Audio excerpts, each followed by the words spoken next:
I Just Work Here is an entertainment-based podcast. Please note that this show is for entertainment purposes only and should not be sourced as fact. The views and opinions expressed in this episode are our own and may not reflect reality or accurate information. We encourage listeners to seek verified sources for reliable information. Enjoy.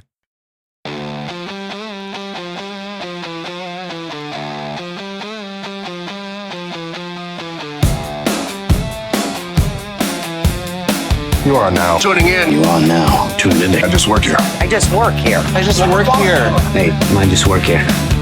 Woo! It's showtime! Holy shit! I gotta go! The one fucking mosquito! Death!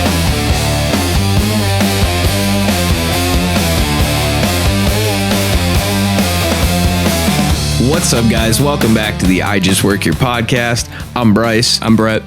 And today is the 5th episode, I believe. Oh my goodness, I don't even know. We'll figure it out. Yeah, If you're looking at that title, you'll know. I would sure hope so. So we're going to start things off a little differently here, folks. Today, it's one of those days, you know? So we're going to start off with a hard crack. Today is brought to you in part by Rockstar Energy. Ooh, crispy boy. Not sponsored. Not sponsored yet. Also, Dr. Pepper, check your email. Today's episode, we got something really exciting for you. I can't wait. I was on the phone with Bryce last night while he was getting this thing cooked up and finalized. And yeah, I'm pretty excited. It's something I've wanted to do before, but first I want to say today's episode is in memoriam of My grandpa Paul, yes. yeah. This is dedicated to him today. He's a good man. Absolutely. So I never really had all the information, and I still don't. I could go on for 2 or 3 days about this. But today we're going to talk about the war in Vietnam, aka Nam. Yes, sir. We're just talking about a few certain things today about Vietnam. Yep. But before we get into that, this is our first episode of the new year. Yeah. And it's the first one since Christmas. So I want to take a couple minutes and be like, yo, what did you get for Christmas this year?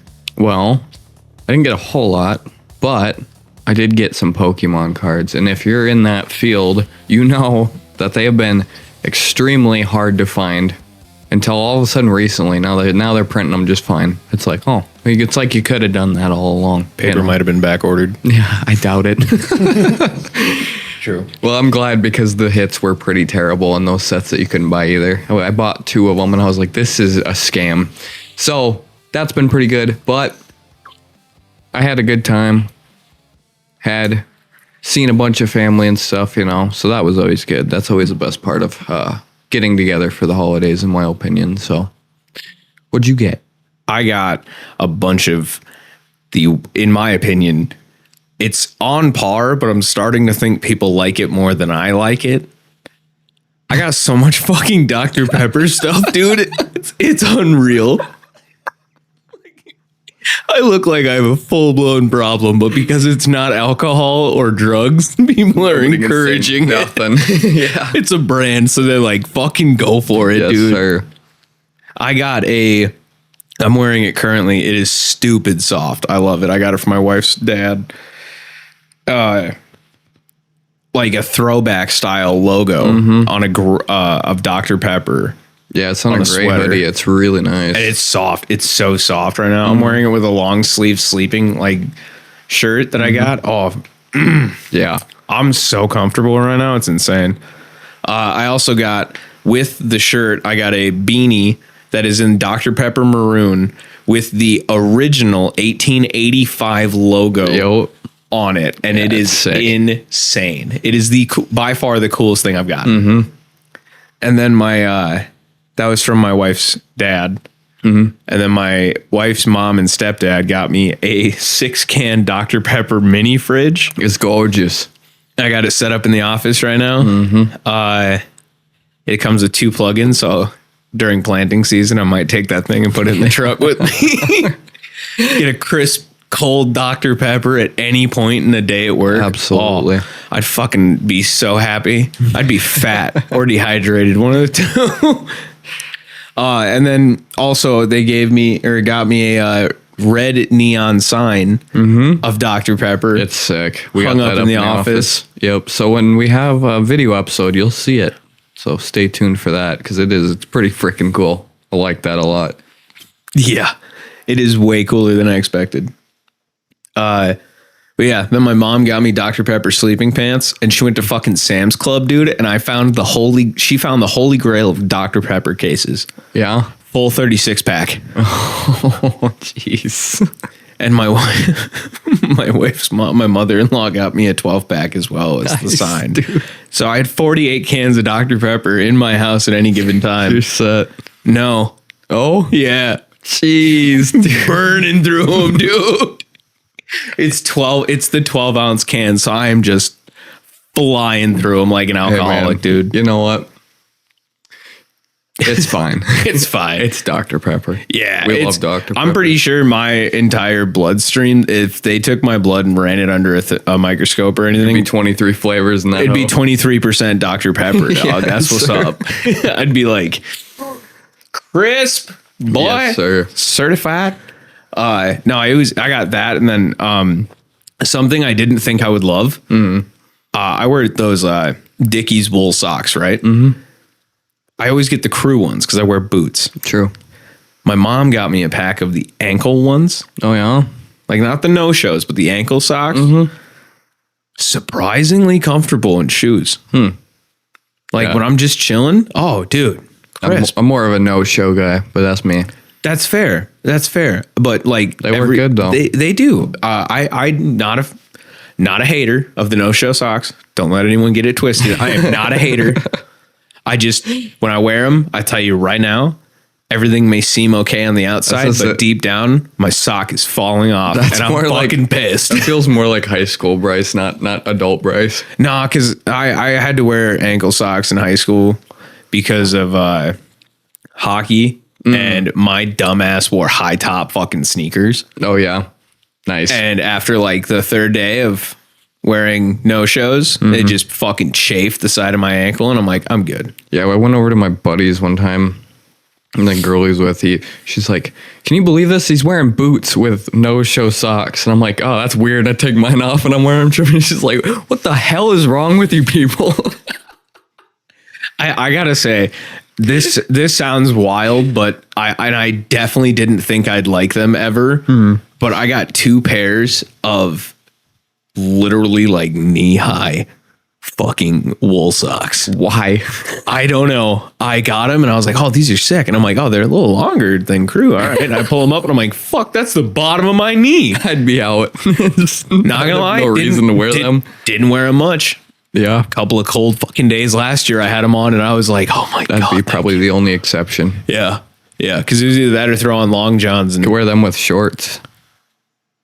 bro, I'd be throwing it down on the basketball court. Yeah, dude.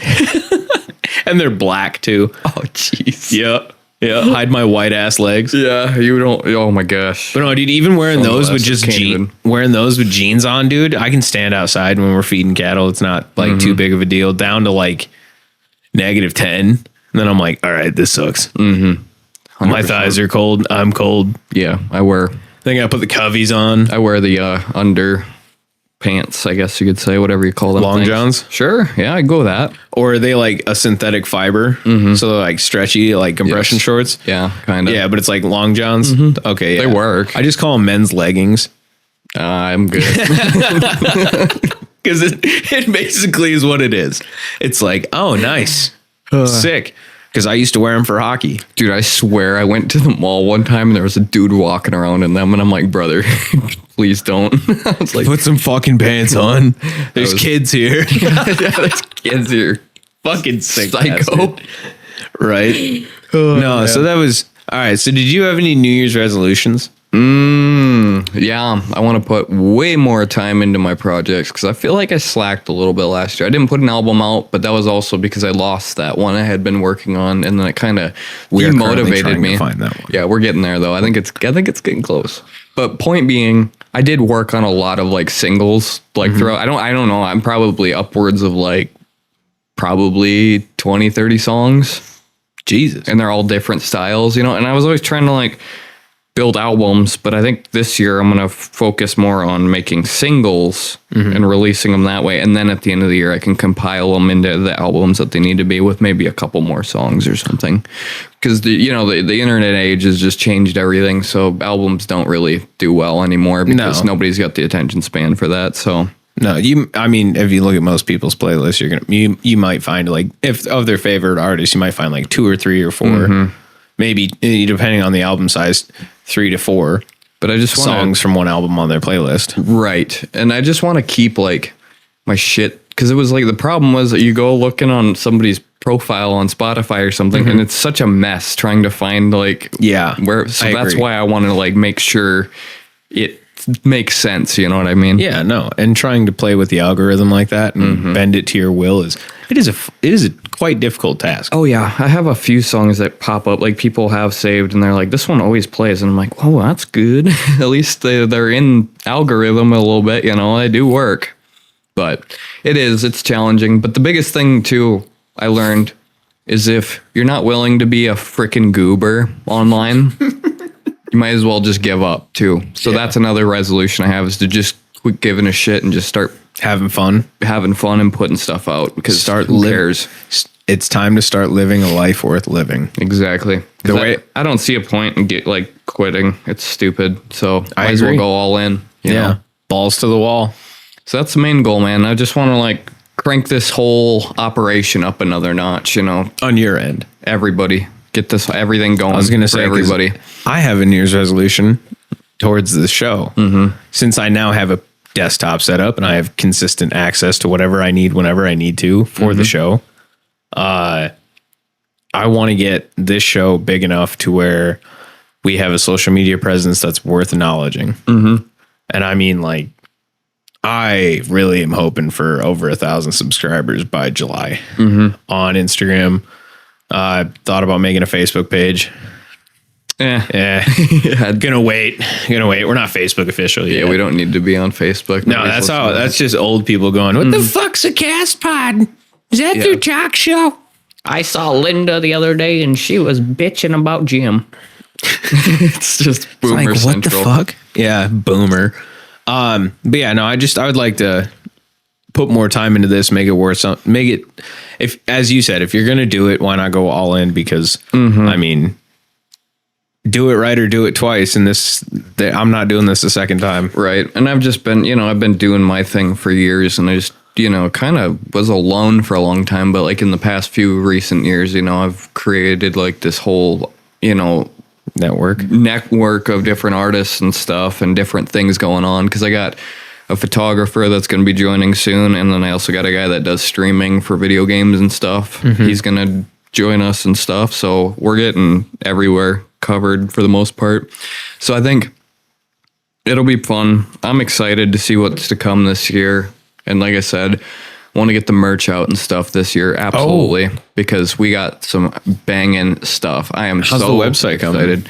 Website is looking good. I'm still trying to, it's so hard because I have no idea how to format where I want everything, because I'm also making individual pages for everybody. If you want someone to help you with that, my father-in-law can. He asked me about it. He might have an idea of how I should set it up. Yeah. He asked me questions and I'm like, yeah, no, I'm good. Yeah. I was like, I'm here to talk about a hard drive, my guy. Yes. I don't fucking know anything about the internet like that. Yeah. I go to pages that exist. Yeah. A few too many. But yeah, we're going to have some neat stuff on the store. Right now, we'll just announce, though, I Just Work Here t-shirts, I Just Work Here hoodies, and I Just Work Here koozies, can coolers, if you will. So hit us up on Instagram for now until the website's up. And then once the website's up, we'll have that in the link below. So check that out. Every one out of 5 hoodies that people order will be autographed. We'll autograph a tag for you because people might not want their hoodie signed because they might. Oh, I was going to do it on the inside. Okay, well, sure. Inside of the pocket. We'll do both then. Yeah, just like right up in here. Sure. Nice. We'll sign a piece of paper for you though. Don't worry about it. We'll peel it back and just write it on this on the inner side. If you want a signed one, we can sign you one. If you don't want a signed one, that's fine. I'm probably half tempted to get you to make me another one, and we both sign that first one. Yeah. That'd be cool. And then, because there's only one, right? We'll just send them 2. Fuck it. Whoever orders the first one gets 2. Fuck it. You get a signed one and a normal one. I wanted one. Okay, well, I want one to hang up in here. Well, yeah, we'll do that. We might frame it. Well, we'll figure it out. Yeah. But point being, just hit us up if you're interested in any of that, because the prices are pretty good on all that. So. Oh yeah, yeah, and obviously depending on weather conditions, shipping will be very, very well taken care of. Oh yeah, 100%. Yep. All you have to do, address, stuff, contact us at the on the website or at our business email. Yeah, that'll be down in the description too. So hit that. All right. Well, let's crack this boy wide open. I guess. All right. Sounds good to me, man. All right. So we all have like seen the movies and stuff about Vietnam, like Platoon. Yeah. Mm-hmm. I think We Were Soldiers, Wind Talkers. I think even Jacob's Ladder was in Vietnam, if I'm not mistaken. I could be wrong about that, but I don't think I've ever actually seen that movie. That movie will change you. Anyway, it will change you. Huh? It's a great movie. So the war in Vietnam, I guess, was started in 1955 and went to 1975 in country, and it was known as the in Vietnam wise. Not like to us, obviously. We know it is the Vietnam War, but they consider it to be the resistance war against America, or simply the American War. It's kind of, how do you want to say it? Not something that I'm like kosher with knowing now. Yeah. It kind of pisses me off a little bit. I'm like, dude, I don't know why we even went against it. And the information that I found did not match up. Mm-hmm. So I'm very confused on why the fuck we actually went there. Because like, why the fuck are we were in Korea not even 10 years, 15 years earlier. Mm-hmm. Why the fuck did we go right? It's like Korea, Vietnam, boom, right there. Well, why did we go right back into war? People get rich off of war. Yeah. I want to fucking say it, but I can't. I know. Anyways, simply the American War was a protracted and divisive conflict in Southeast Asia. It pitted communist forces of North Vietnam, led by Ho Chi Minh, which I didn't know that. I knew the name Ho Chi Minh, but I thought it was a fucking slur. Oh, yeah. I mean, it kind of does come across that way. Yeah, I thought it was a slur towards. But I'm pretty Vietnamese sure people, or not to off track too much, but in Vice City, there's like on the radio, there is an advertisement for a movie that's in war, and one of their names is Ho Chi. So maybe it is. It might be. If it is a slur, then I guess, whoops, because I'm not aware. Right. Jeepers. So the communist forces of North Vietnam and the Viet Minh or Viet Minh or Viet Cong, all led by Ho Chi Minh, against South Vietnam and its primary ally, the United States. Again, I want to know the connection. Why? Why are we like? What year did you say? Technically, it's 55 to 75. I think it was just war on communism. You think so? Oh yeah. Fuck. They're trying to stop the communists. Yeah, I never thought about it like that. That makes total sense, considering that throwback to the World War II episode. General Patton wrote a letter to his wife saying, "I believe we've chose the wrong side and we fought against the wrong enemy." Yep. And now the U.S. will will spend the next 50 years fighting communism. Oh, yep. Look at what we sure did. Yep. Fuck. Yeah. Should have listened to the man. I guess. I'm leaving it at that. So with intensified by Cold War tensions, the U.S. aimed to contain communism with the domino theory. And while North Vietnam sought national unification against communist rule. So I guess it was literally just like the fucking Korean War. Oh yeah. It was just worse. To fight off communism and like spread democracy, really. What the fuck? Wait. Well, if not us, then them. So that was the idea. You know what? That's fair. That's fucked up. In the early years of the Vietnam War, exactly, this source had it stated that it was 1945 to 64. Because I guess that's when communism was trying to, as it was spreading its fucking evil sickness, I guess it got into Vietnam. It was like, oh, we're going to take it. Because it was already in China. Yep. And I'm pretty sure that most of the Korean War was literally just against China. Pretty much. I mean, in a way, but it was communism in the north. And then, what was it? Then there's Taiwan in China. Oh, yeah. I forgot. Yeah, they have their democracy now. Yeah. Taiwan is. But China, China's still communism. Right? Absolutely. I was going to say, that's wild. You know, it's funny, though, that their economic parts, the best economic state is the ones that are trying out like a capitalist like a monetary system, and it's like their best economy is in that area. Fuck. Scoreboard. For real, dude. It's insane. That's fucking nuts. Oh my God. So the early years of what became known as the Vietnam War was rooted in Vietnam's struggle for independence from colonial rule. I guess colonial rule is better than saying communism.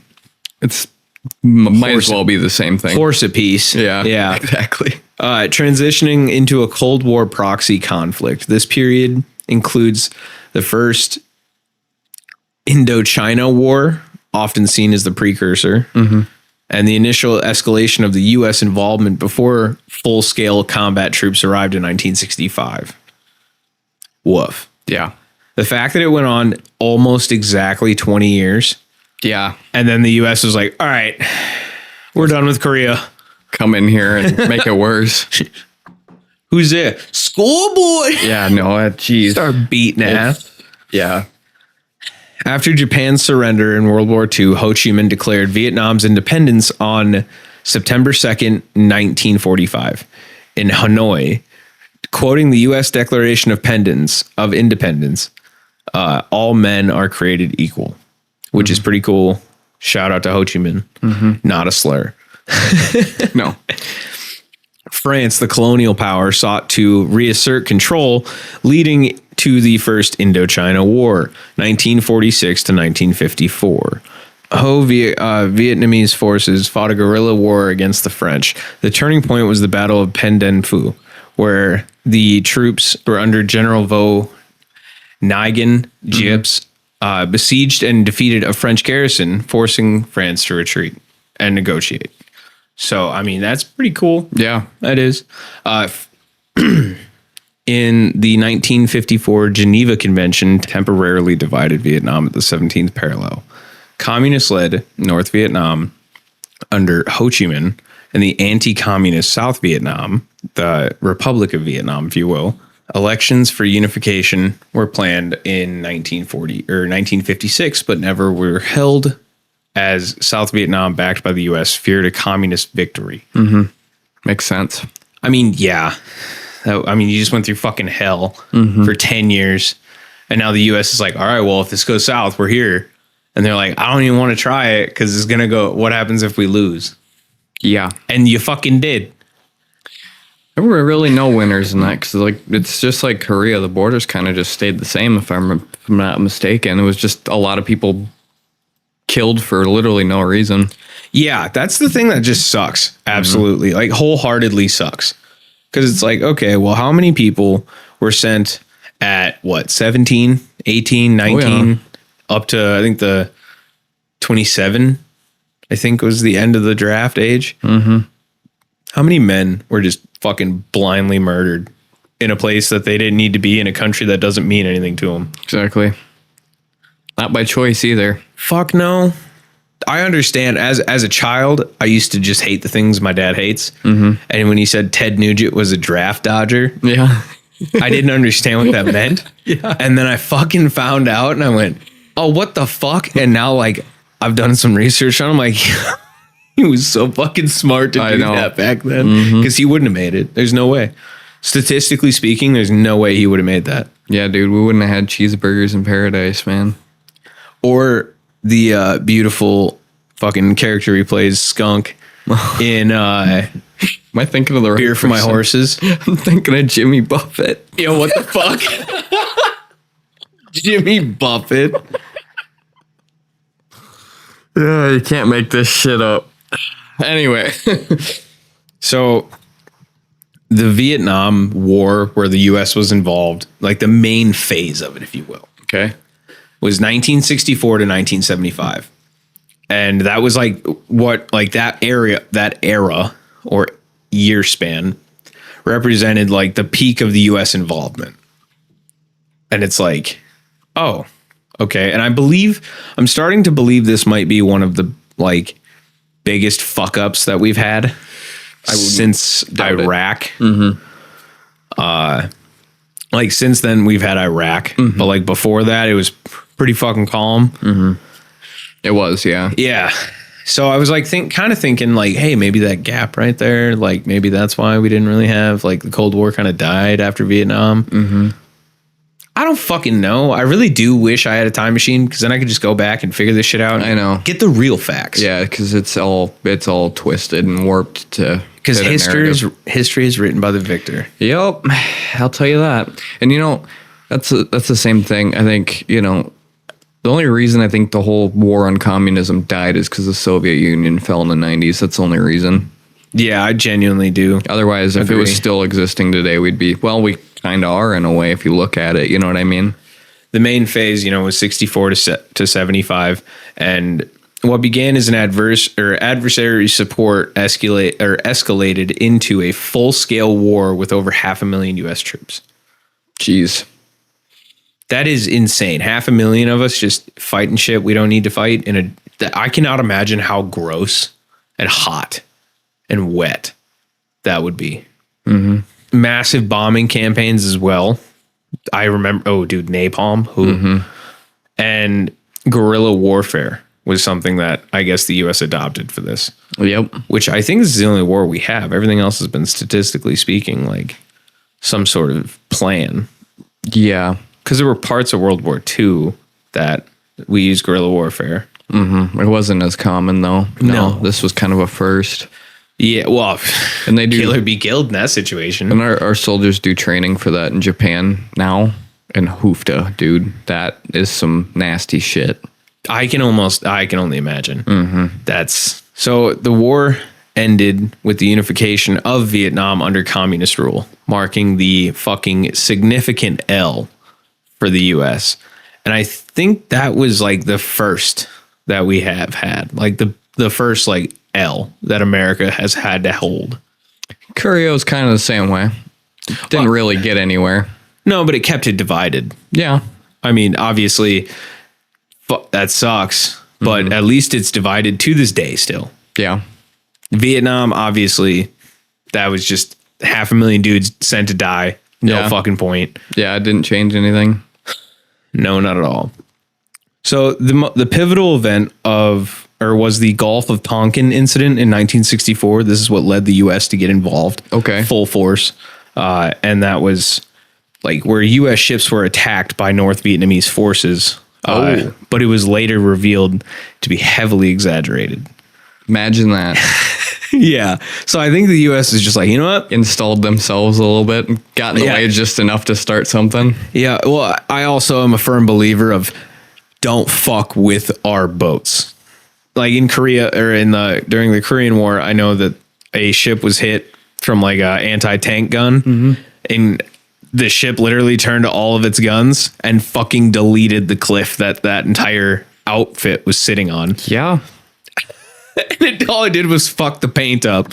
And they were like, bye. And you're gone. Hear the turrets turning. 1,600 pound fucking round coming at you at Mach Jesus. Oh, yeah, it's over. Brother, ejecto delete from this plane. Head between legs, kissing ass goodbye. Peace. So, okay. So the Gulf of Tonkin incident,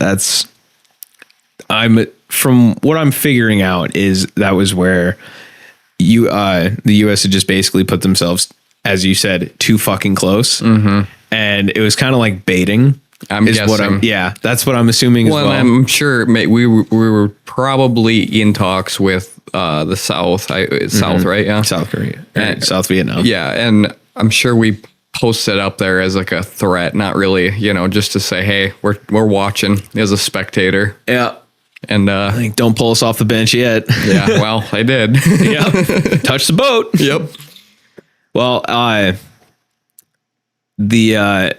this later led to the Gulf of Tonkin Resolution on August 7th, 1964, granting Lyndon B. Johnson the president because he took over and fucked this country because they had to kill JFK, the last real president we've had.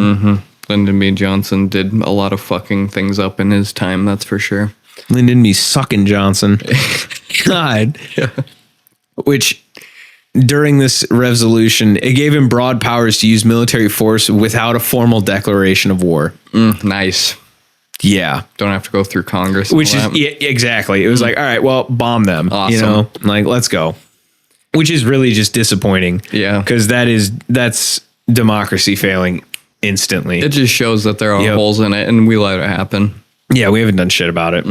So the escalation and what is called as the Americanization, wild fucking word. Yeah. 1965 to 67. In March of 65, Operation Rolling Thunder initiated sustained U.S. bombing of North Vietnam, lasting 3 years and dropping more bombs than World War II. Jeez.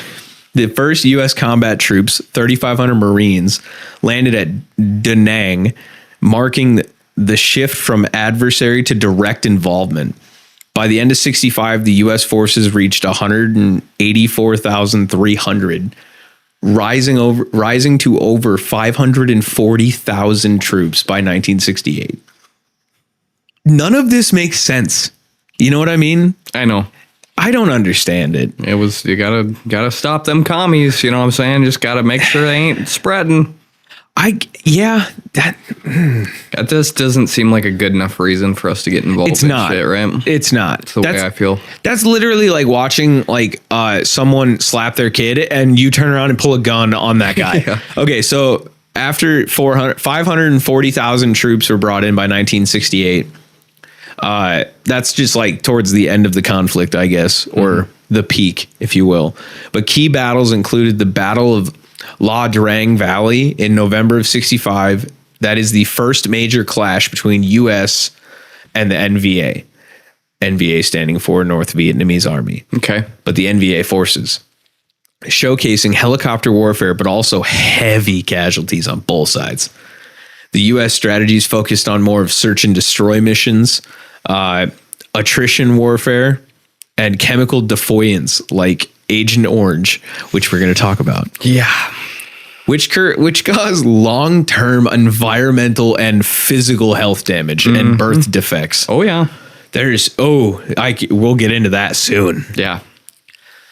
So with this war, you know, with all those factors being brought in to play, it's kind of weird because you think about it, we sanctioned Germany twice. Yeah. For using gas. Yes. And there was never I think it was once or twice. But I know for sure that it was in one of the first like Geneva Conventions. You cannot use gas as warfare. And we did way fucking worse. Well, the reason for that was because it was the interpretation of it was that it was a herbicide or a defoliant, not a chemical weapon. It was to stop the growth of plants is what the idea was, but it caused birth defects and it caused... Well, yeah, you can't fucking spray Roundup on everybody and everything and not expect problems. What the fuck, man? Isn't that insane, dude? Dropping 2,4-D. They basically said, well, it's not a chemical weapon. It's like... it's a herbicide. Kind of is there, brother.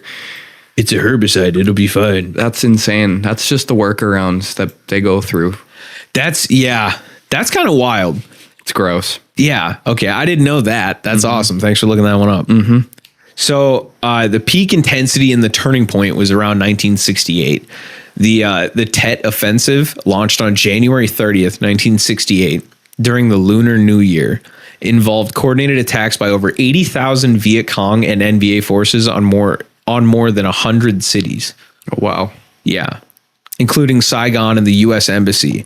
Although a military defeat for the communists with massive losses, it shattered the U.S. public confidence. That was when everyone back here was like, this isn't fucking worth it. Mm-hmm. This is no. Summer of Love and shit. Get him out. That shit. 68. Yeah. January 68. Bring on the hippies. Yep. And then that exposed the credibility gap in the government reports of progress. Man, history does repeat itself, doesn't it? Yes, it does. Wild. Fucking nuts, dude. Now we just have stronger drugs. It's terrible. People are getting fried. They're not the kind that make you want to hug and no kiss and go see Led Zeppelin play. They're the kind that make you want to stab somebody or bend over. Yeah, fucking Stand there. lean down. Just, jeez. Jeepers, that's crazy. So, under President Richard Nixon, I'm pretty sure it's the same guy who did War on Drugs.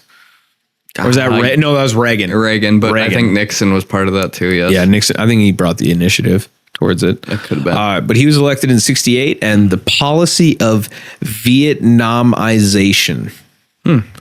What the fuck?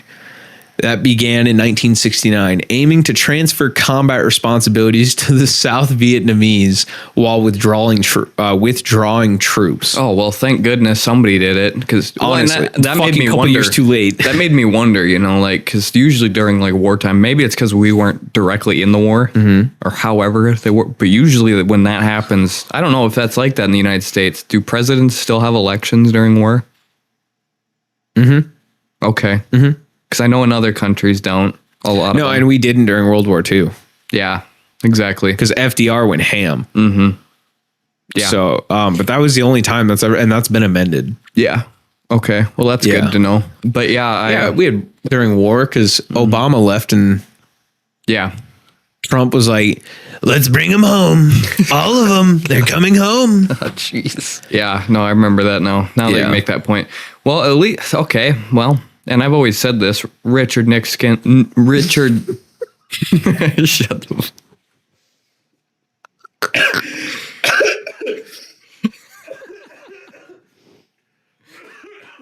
All right, well. Future Brett, I'm so sorry. No, I'm probably just going to leave that in because it was funny, but Richard Nixon, not Nick Skin, Nixon, he had the whole Watergate scandal. Yeah. Oh, that was Nixon. Yeah. Mm-hmm. And,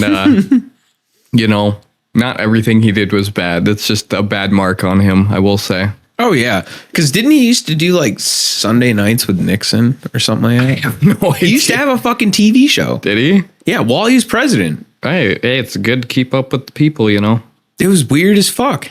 That is weird. Yeah. So by 1972, the U.S. ground forces dropped number wise below 100,000. Okay.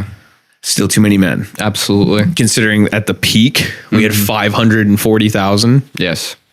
Imagine how much fucking money in just equipment. Oh my God. I wish I had money like the U.S. had. Paying for it today. I wish I had money like the U.S. defense budget. That would be fucking great. Yeah. You'd never hear from me again, bro. I'd be gone. So the war expanded with secret bombings of Cambodia in 1969 to 1970, and a U.S. South Vietnamese, which they go by ARVN. So a U.S. ARVN invasion of Cambodia in 1970 to disrupt these supply lines and sparking massive U.S. protests, including the Kent State shootings where 4 students were killed. Yes. Now, fun little backstory on that. That secret bombings was actually dealt with by Mac VSOG, civilian contractors. Oh. Not any army or anything like that. Good workaround. Yep, they did not exist. It was nuts. That was the cool shit like Black Ops. Yeah, that was Mac VSOG. Yep. That just did that. That's where the whole summer of love shit started. Yeah. Because they found out people were blowing shit up, fucking everybody up. So the 1972 Easter offensive by North Vietnam was repelled heavily by the U.S. air support, which that right there led to renewed peace talks. Because they were like, okay, well, we can't. They have air superiority. What the fuck are we gonna do? Right. Because once you drag out I'm assuming, from what I'm assuming, is correct. You drag out a war long enough with communists, they run out of shit. Well, yeah, you see that every time. Oh yeah, It's like, they're seeing it right now in Ukraine and Russia. They don't have any fucking truck. They're running out of vehicles, so they're like getting like hopped up fucking go-karts and shit. They're stealing like farmers' pickups and semis and Russia's shit. trying to start other shit too, and I'm like, brother, give up. Like you're not. You're just wasting men and resources. I agree. It's insane. It's like, what the fuck? Why? It's like, yes. So how many irons are in your fire right now? Quit put fucking more in there. Right. So then we have the peace accord withdrawal and collapse from 1973 to 1975. The Paris Peace Accord, signed on January 27th, 1973, called for a ceasefire, U.S. troops withdrawal completed by March, and the release of POWs. However, fighting continued between North and South Vietnam. So imagine you're like, oh, yep, nope, we're fucking done. Contract's over. Sign it. Nobody touches any of us. Peace. And just everybody leaves. Out. Yeah, I genuinely want to know how many POWs actually came home or were released, because I know most of them were murdered on site. Oh, I guarantee it. Yeah, that's why the whole POW wounded warrior situation came about, was because of Vietnam. I'm pretty sure. Well, looking at it from their perspective, this army just shows up, makes their life hell. Yeah, I totally understand. Definitely can see the point. Not saying I agree with it by any means, but Understand why it happened. sure, got it. In 1974, amid Watergate, Yes, sir. reduced U.S. aid, North Vietnam launched massive offenses. The final push came in 75 with the Ho Chi Minh campaign. On April 1930, or not 30, Jesus, on April 30th, 1975, NVA tanks entered Saigon, leading to the fall of Saigon and the evacuation of U.S. personnel and refugees via helicopters. And I'm pretty sure the fall of Saigon is like one of the most significant points in war, or in the Vietnam War. Yeah. And that's sacred, in my opinion. I don't want to get it wrong, so I'm not going to go into it. Yeah. Because if I get it wrong, I'm going to piss off a lot of people, and I'm not doing that. You're right. That's fair. Out of respect, I'm good. So then after the fall of Saigon, Vietnam was reunified as a Socialist Republic of Vietnam in 1976. Gotcha. So I'm pretty sure that's what they are. That's what they are today. Yes. So here's the casualty and human cost part of the war. U.S. approximately 58,000 killed, over 300,000 wounded. Holy shit. South Vietnam, 200 to 250,000 military deaths. Good God. North Vietnam / Viet Cong, around 1.1 million military deaths. Oh my gosh. So things didn't change, I can see. When we get involved, we make one man look like 10. If they kill, hey, I live by the philosophy of, if they send one of yours to the hospital, send 10 of theirs to the fucking morgue. Yeah. And the civilian count, insane. Probably over exaggerated, like World War II for a lot of numbers. But civilians, up to 2 million Vietnamese killed, plus millions displaced. Well, I believe it. Oh, yeah. And broader impacts included Colombian and Laotian casualties from spillover conflicts. Oh, great. So as other countries, people are dying too for no reason. Oh, jeez.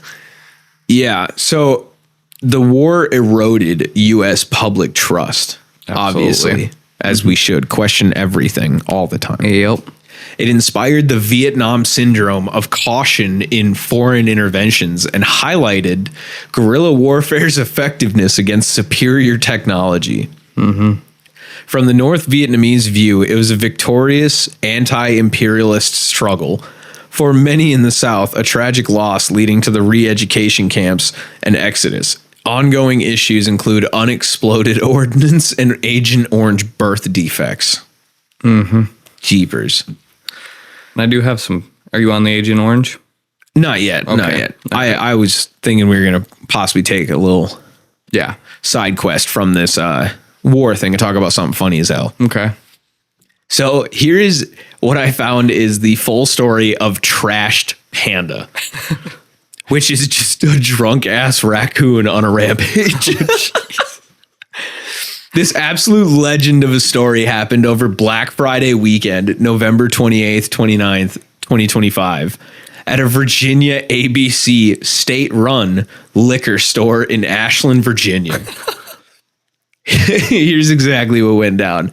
The raccoon somehow accessed the building through the ceiling, and then he fell through the tile and triggered the alarm. Oh my gosh. Once inside after hours, it went on a full-blown rampage, knocking over and smashing bottles, mostly from the bottom shelves. I'm assuming because it's easier to reach for a raccoon. Absolutely, sure. Lapping up spilt liquor like scotch, whiskey, rum, moonshine, vodka, even peanut butter whiskey. Oh my gosh. It damaged about 14 bottles, around $250 worth of booze spilt and consumed. Liquor. Oh no. By morning, a store employee arrived to find the chaos and then opened the bathroom to discover the culprit. The raccoon passed out cold, spread eagle on the bathroom floor, looking extremely hungover.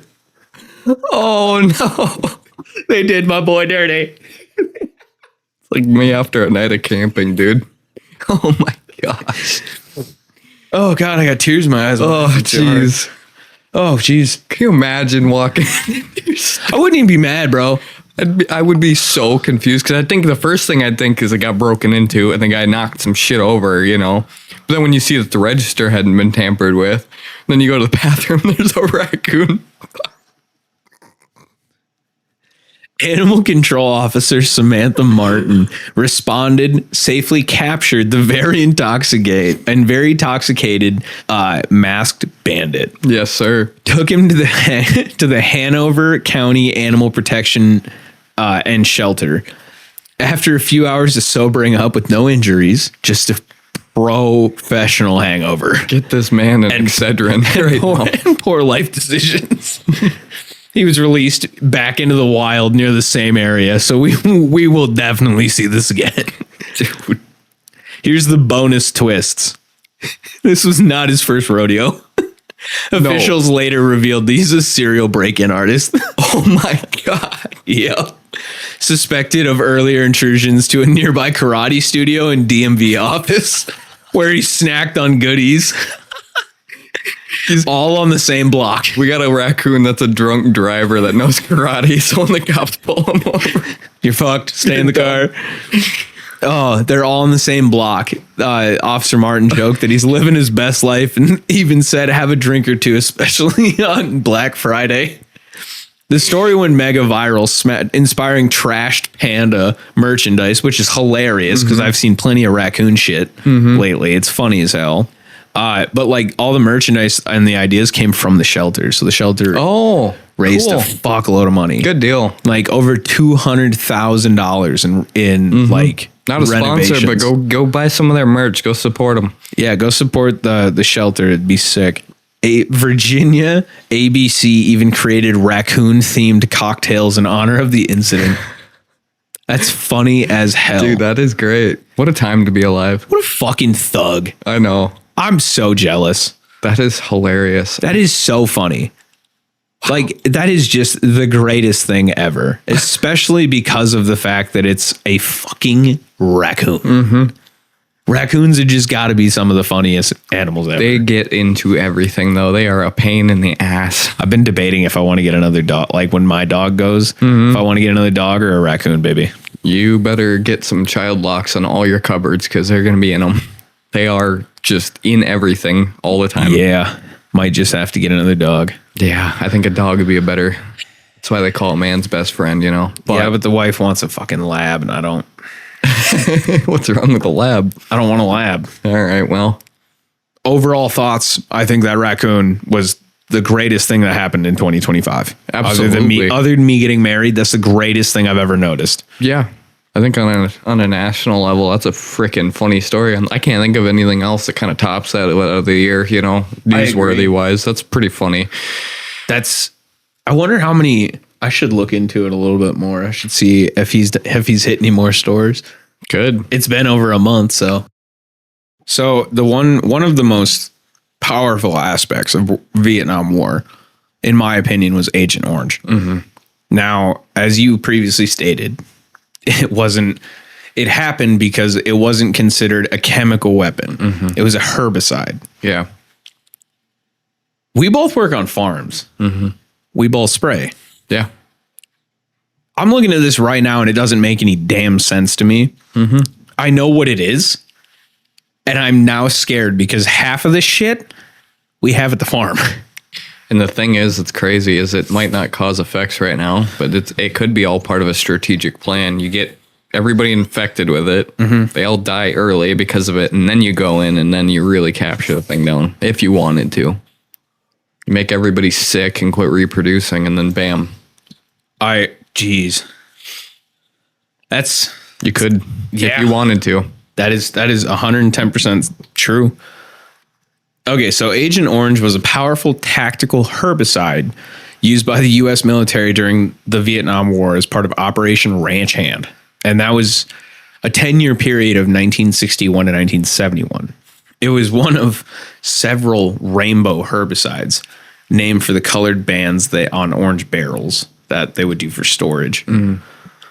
Primarily, they were about a 50-50 mixture of 2,4-D and 2,4 and 5-T contaminated with highly toxic 2,3,7,8 tetrachlorobenzo pidoxicin TCDD, commonly called diotoxin, a potent carcinogen. The goal was to defoliate dense jungles to deny cover to the Viet Cong and North Vietnamese forces and destroy crops supporting them. Over 20 million gallons, about 76 million liters for those in not back-to-back World War champion countries, were sprayed across Vietnam, Laos, and Cambodia. Oh my god. 20 million gallons. Mm-hmm. We spray 5,000 acres twice. It's about 10,000. I think we might use 12,000 gallons. 12 to 15,000. And that's mostly water. Yeah. Yeah. Yeah. That's mostly water. This was just straight up. Yeah. Mm-hmm. And it was all, instead of water, they used TCDD. Yeah. Oh, God. No wonder people are fucking dying. Right. Good Lord. So the health effects on it was diotoxin persists in soil, water, and food chains, causing internal generational harm. And recognized effects included cancers. Obviously, your examples would be prostate, lung, and Hodgkin's lymphoma, soft tissue sarcoidosis. It also caused type 2 diabetes, ischemic heart disease, hypertension, neurological disorders like Parkinson's. My God, this stuff is fucking awful. Yeah. Oh, Jesus. Gives you chloroacne. Great. And oh my God, the birth defects. Spina bifida, cleft palate, developmental disabilities, extra digits. Yikes. Dude, imagine having a brother and it's like, what's up, Craig? Craig's got fucking 12 fingers on one hand. Yeah, it's bad. Oof, duh. I've seen photos of it. It's nasty shit. It's about 3 to 4 million people were affected by that shit. Of course. Hundreds of thousands of children were with severe birth defects. That is insane. It is. I can't.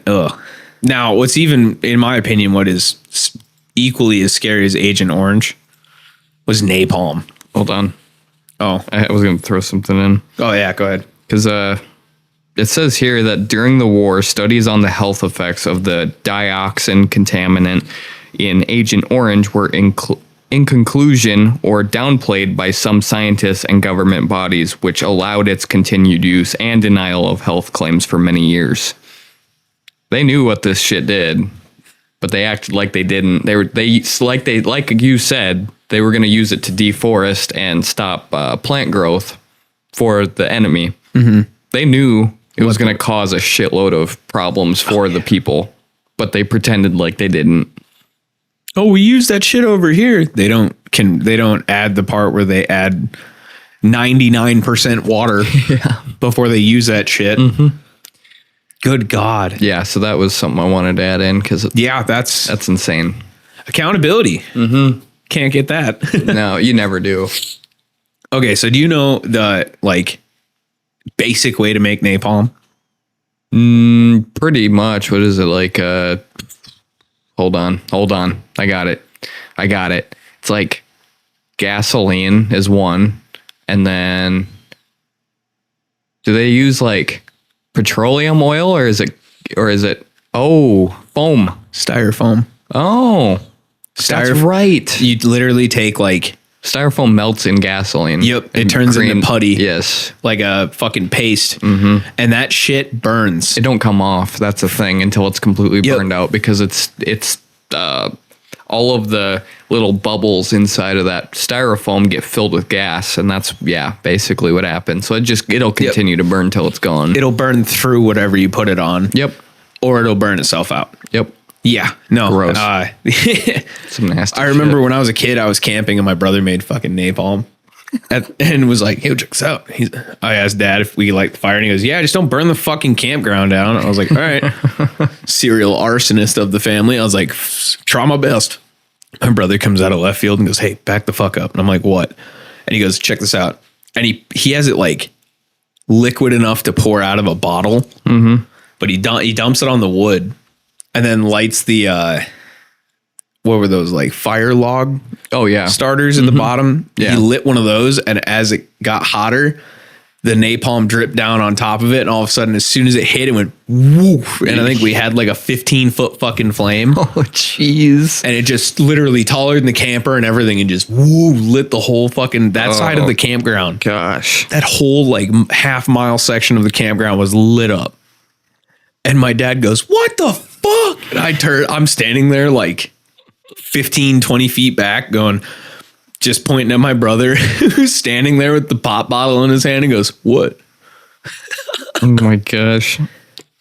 So napalm during the Vietnam War, primarily 63 to 73, is extremely devastating, obviously, as we just spoke about. It was basically jellied gasoline that'd stick to surfaces and burn it over 800 to 1200 degrees Celsius. Yep. So it's 1500 to 2200 degrees Fahrenheit for up to 10 minutes. Oh, yucky. My God. Yeah, that's bad. That's really bad. I know. Just even if you got it out, you'd have to cut that shit out of flesh. You'd have to, because that would give you such a bad infection. Yeah. Oh, horrific burns, asphyxiation from oxygen deprivation or oxygen depletion and carbon monoxide, widespread destruction. While effectively, it was very effective from what the report's saying against the foliated and fortified positions because it just burned everything out. And the jungle cover, especially, just fucking ripped that shit apart. Burned it for days. Problem was its inaccuracy from an aircraft led those drops or whatever that they made when they were on their runs that would lead to frequent civilian casualties. Yeah, makes sense. Yeah. And this ain't the first time we used napalm either. No, we used it in Japan. No, we dropped it from, I guess, that is true. Dropped it, airdrop bombs in World War II in the incendiary attacks on Japanese cities in 1945. Oh, shit. I didn't know we did that. Yep, sure did. That's got to be one of the first uses. Because we obviously had flamethrowers. Yeah. But that shit wasn't. That was World War I more, I think, too. No, they used them in two? Oh, yeah. Yeah. Because they'd have to burn out bunkers. True. And machine gun bunkers and stuff. So the scale of use for this, The U.S. dropped 388,000 tons Oh my gosh. of napalm bombs in Vietnam, Laos, and Cambodia. That's more than World War II entirely, because it's 16,500 tons on Japan, and in Korea, 32,357 tons combined. Like, it's those two together is still way less than fucking what we did in Vietnam. Wow. A single bomb can incinerate an area up to 2,500 square yards, or half an acre. Holy shit. And I'm pretty sure they'd drop like 5 or 6. Oh yeah. Easy. So they'd probably rip up 5 to 10 acres. It was that was part of the broader aerial campaigns that they would do, and with napalm comprising of most of those aerial bombings. I guess logical. If you can't, your troops are dying in the fucking trees, take out the trees. And you don't want to take your dudes out, so you just make them hunker down and then burn everything all the way through. Yeah, that was kind of the idea. I'm surprised we didn't just put flamethrowers on tanks. It was too wet, I'm sure. Like, all that shit it wouldn't have burned up. That's fair. But yeah, no, it's just what you got to do to work around because they had an advantage with that jungle. That's for sure. It was their area. They knew it, and we didn't. Oh, and the tunnels. Mm-hmm. The tunnels. The traps. Oh. Yeah, I don't know what's more terrifying. Getting hit, like, thinking about a bear trap in the woods, or a Ponzi spike trap in the fucking, out in the jungle. That for sure. Yeah, I'm like, infection will get you either way, but this one's already going to kill you. They used to coat the end of the spikes with fecal matter to cause infection. Like gangrene and stuff. Mm-hmm. Ooh. Yeah, they would do that before they put them in. It was pretty gross, pretty nasty shit. Yeah, So they would make sure if you didn't die there, you died later. Yeah, good Lord. Yeah, so one of the, I do got to say, with overall, Vietnam does not sound great. No. At all. Hell on earth is what I would say. I agree 110%, because it is just tragic, in my opinion. Mm-hmm. But there was one pretty wild thing, if you will, that came out of Vietnam. And it wasn't what came out of Vietnam, it's someone who went to Vietnam. Ooh. Today we have the greatest beer run in the history of mankind. And that was Chickie Donohue. I guess John Chickie Donohue. Mm-hmm. In late 1967, at the age of 26, Donohue embarked on a self-imposed mission to deliver beer and messages of support to his New York neighborhood to childhood friends serving in Vietnam. So he just packed up one of those big bags full of beers, went to Vietnam. Fuck him. Like, got off work on a Friday and was like, you know what? What a fucking crazy person. I miss the fellas. Yeah. And I'm fucking gone, dude. Oh my gosh. Wow. Yeah. This paper that I wrote, it explores Donohue's background and the inspiration behind his journey and the perils he faced during the Tet Offensive that we talked about. Yep. And the lasting legacy of his adventure through literature and film. Oh. Drawing on historical events, it highlights how one man's whimsical act humanized the broader narrative of a device conflict. Born in 1941 in New York City, John Donohue grew up in a working-class Irish-American neighborhood in Inwood in Upper Manhattan. Nicknamed Chickie as a child, he served in the U.S. Marine Corps before becoming a merchant seaman and later a Union sandhog, which is a tunnel worker. Mm-hmm.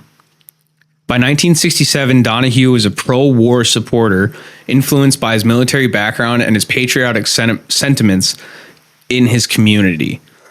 However, the escalating anti-war protests in the U.S.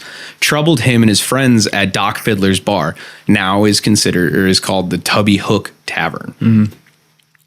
That is where locals would gather to discuss the war and honor those serving overseas. Donohue's neighborhood had sent many young men to Vietnam, and the bar became a hub for supporting them. This environment set the stage for what would become one of the most unconventional stories in the Vietnam era. The inspiration for this beer run. In November of 1967, amid heated discussions at Doc Fiddler's, bartender George the Colonel Lynch, a former GI, though not actually a colonel, laminated the negative portrayal of soldiers on TV and suggested someone should bring the boys in Vietnam a beer as a gesture of solidarity. Donohue, fueled by loyalty and perhaps a few drinks, volunteered for the mission. Oh my gosh. He aimed to track down 4 specific friends: Tom Collins, Rick Duggan, Kevin McClune, and Bob Pappas, all from Inwood and scattered across Vietnam's combat zones. Donohue secured a spot on a merchant ship, Drake Victory is the ship's name, which was carrying ammunition from New York to Qui-Gon, Vietnam. He packed a duffel bag with cans of Pabst Blue Ribbon and other American beers, along with personal messages from home, and the journey spanned over 8,000 miles, lasted 4 months, beginning just before the height of the war's escalation. Oh my goodness. What a fucking G, dude. Seriously. This man is the greatest thing. I cannot fathom. If I had friends like this, I'd probably lose my shit. That's insane. That is extremely insane. I wish I could meet this guy in person. Like, who does that? Like, who, you say a lot, you have a night with the boys and you're drinking and stuff and you're like, oh, I'm going to do this. Who actually goes out and just does it? That's insane, man. Dude, I know a couple people that like do a side quest in the middle of their party or something. And they're like, oh, I said I was going to do it, so I didn't. Yeah. But It's this like- is another level. No, this is like, I think this was the start of The Boys. Flying to the other side of the world to deliver some sailing. beers. Sailing. Sailing to the other side of the world to give my the homies gosh. beers. 8,000 miles, dude. Wow. That's insane. Yeah, not even flying. Not there in not there in a day or two. Like weeks. Oh my gosh. So Donohue arrived in Vietnam on January 19th, 1968, mere days before the Tet Offensive. A massive surprise attack by North Vietnam and Viet Cong forces is shattered the illusions of the U.S. had progress at war. We already discussed this. But Donohue posed as a civilian contractor. He hitchhiked on military vehicles, helicopters, and planes to locate his friends. Oh my God. His first delivery was to Tom Collins, a military police officer with the 127th Military Police Company, who he found in Saigon. Donohue handed over a beer saying it was from the colonel and all the guys at Doc Fiddler's. He continued to other locations, including the besieged Khe Sanh and areas near the front lines, braving firefights and the Tet chaos. Tragically, one friend had been killed in action and another had returned home early, but Donohue successfully reached everyone else. Wow. Wow. Now, there is a movie about this. Is there? Zac Efron plays Chickie Donohue. Really? It's good. It's good. Huh. I found out through that movie and a little bit of research how he got on all these military transports. Yeah. As a civilian contractor, that is another word for the CIA or Mac VSOG. Same shit. They were Gotcha. all doing the same thing. So he would go be like, hey, I need a chopper, or I need to be on a chopper to this checkpoint or whatever, or this forward line. Oh, I need to check with my major. Okay, go get him. Guy comes out. Who are you? I'm so-and-so. Chickie Donohue. Who are like, what are you? Civilian? About as far as you're concerned. And then, that's it. After that, he's just on every fucking manifest and all the lists, and he's gone. I wonder if that's possible to do nowadays. Fuck no. Probably not. You gotta have badges and shit. Yeah.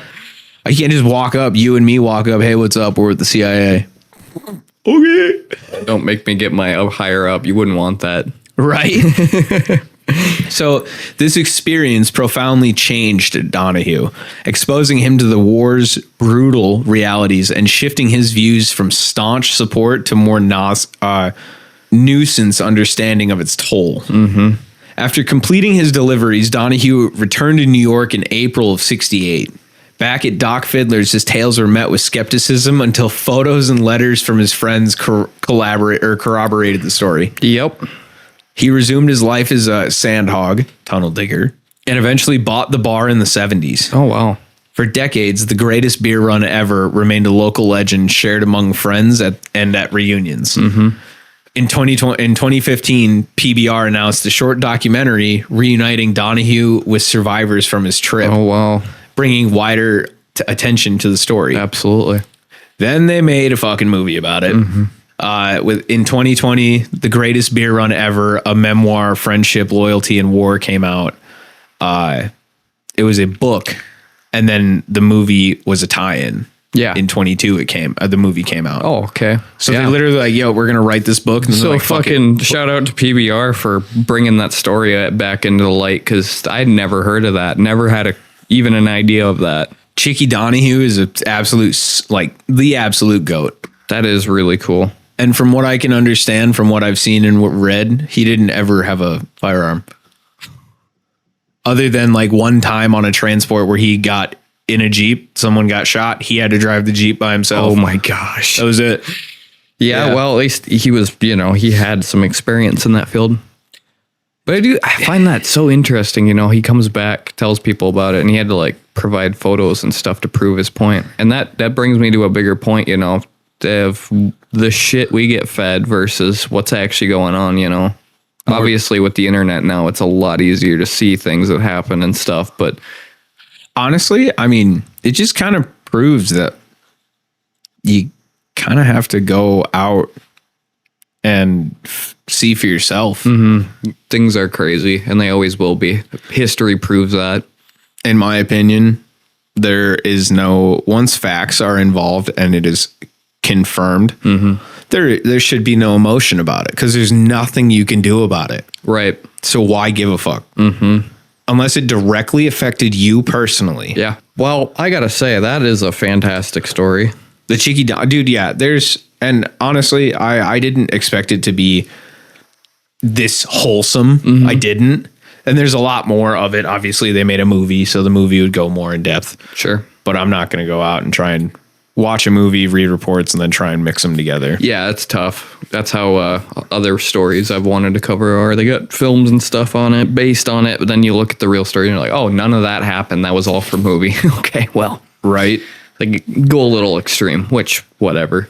So, one quick thing. Today, like around this time frame, I guess, in his 80s, Donohue lives in Florida with his wife, Teresa, reflecting on a life defined by this singular act of camaraderie. Wow. Good. Well, I'm happy. Through his memoir and the film, Donohue's story continues to inspire, reminding us all that even in war's darkest moments, humanity can prevail in unexpected ways. Imagine you're in the shit. Like you're in a foxhole with fucking Peters, a guy that you can barely trust enough because you don't know if he's going to be there in 5 minutes or not. And then all of a sudden, you just see this fucking dude in khakis and a Hawaiian shirt Pulling up. with a fucking duffel bag the size of a small child, hoofing it towards you, slipping into the foxhole right there with you. Beers. I'm down. And he just slips one out.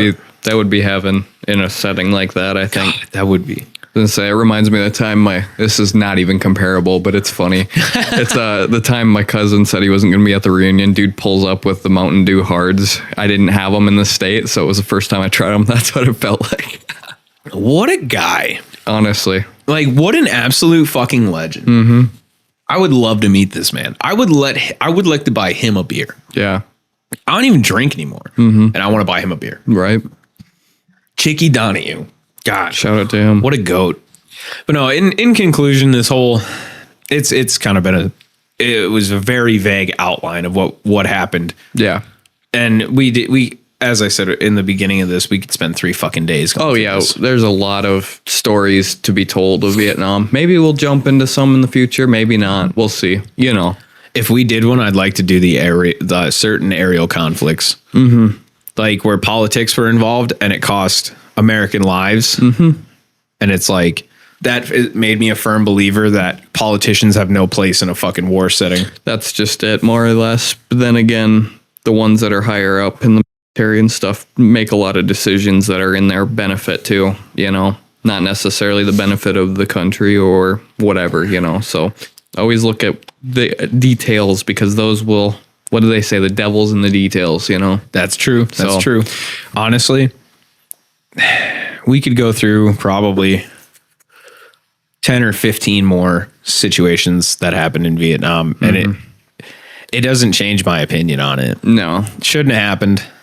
no, it probably shouldn't have. There was no real reason for us to get involved in that. And I think that's kind of the census with a lot of people, even the boomers of today that support everything, you know? It's just like, you know, at the end of the day, I am grateful for all of those men doing what they did, you know, on behalf of our country. But at the end of it, I feel like a lot of them shouldn't have lost their lives because it was unnecessary. There's one story I wouldn't mind telling about like during the Vietnam War, and that is the story of White Feather, aka Carlos Hathcock, the deadliest sniper in all of American history. Ooh. He literally crawled at one point to get a single target. He crawled a mile Oh my gosh. behind enemy lines through a field with no cover, no trees, grass. And he moved centimeter by centimeters by centimeters. Fucking 3 days he was gone. Crawled in, waited, shot, crawled out. He had like 100 and I'd have to look it up, but I think it's somewhere over 100 kills confirmed. And one of the first 50, like the longest 50 caliber shot ever. Wow. Headshot. I think it was like 2,500 yards or something. It was insane. Yeah. But we'd have to, I would love to go in on that one. You know what? I think a good episode would be like just people that stand out in American history during war times. I think would be a cool idea for an episode. Oh yeah, we could do like, you know, hey, here's like, we could do a time frame or a time period one. Yeah. I think we should do that. Just different wars, different, you know, Yep. people that need a shout out, you know, for being Oh, yeah. absolute Legends. Yeah, exactly. 70 to 80 years later, just absolute legends. Yeah. And speaking of legends in the military, I do want to give a shout out to my grandpa Paul. He did serve in the military, so thank you to him. And he was a recruiter for years and whatnot. And yeah, so Shout out Paul. absolutely. God rest his soul. Absolutely. This beer's for you. Yeah. So, wow, what a good episode, dude. Great job. It's gonna take a decent amount of editing, but Yeah, well, whatever. I liked it. It was a good one. I can't wait to have people listen to this one. it's mostly on it. This has all been a learning curve since I got the PC, and now I understand what I need to do Yeah. when I go to type this stuff up and or get it on my computer and how I read it. I now know what I need to do with like the font and all that, so we're good. Welcome back to I Just Work Here, where Bryce learns how to use a computer again. Woohoo! I'm not a tech. I may be the first year of Gen Z, but I am not tech savvy. No, and not everybody from this generation was. I was on the, you know, I was literally like, that's my life almost, you know, but You give me an engine, yeah. I'll go ham. Yeah. Even without a book, I'll do what I got to do. But then again, it was nice to learn all these things because now look at us, you know. A little bit more disappointed, but it's hard to disappoint when your hopes weren't that high. Exactly. Anyway, I think this is probably where we're gonna wrap this one up. So I think so. I guess lastly, I think we'll just add in you know, once again, check out the merch. Like I said, website should be it's tough. We'll get it up soon though, I promise. And then yeah, check that merch out and stuff. And we'll have other products on there too. So if you're into that, check all that out. The don't forget to check out the I Just _work here podcast on Instagram. We're sadly at lower than I wanted to be starting this year for followers and stuff, but we will be getting back into that full bore. Yeah, we'll be doing better on that for sure. 110%. And the other cool thing, we're gonna be doing TikTok stuff too, so check that out. We're gonna have little Yup. clips and shorts from the episodes, so make sure Yes, to listen sir. to that. That's gonna be lit. Yeah, So I guess we'll catch you guys in the next one. absolutely. Peace. Peace.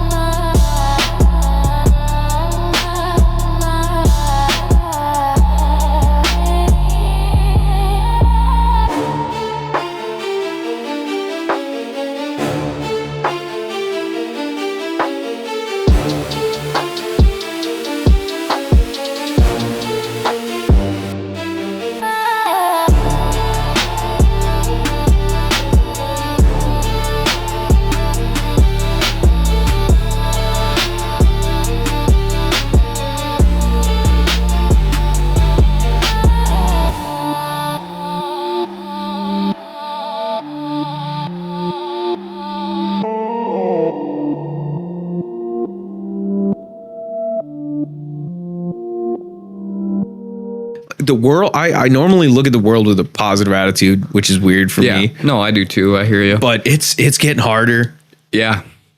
when everything I look into is fucking wrong from what I know and what I was taught. Mm-hmm. And then I have to change everything. I'm 28 years old. It's literally everything. It's not just one area. It's like a lot All of of it. areas. It's crazy. Bearstein Bears.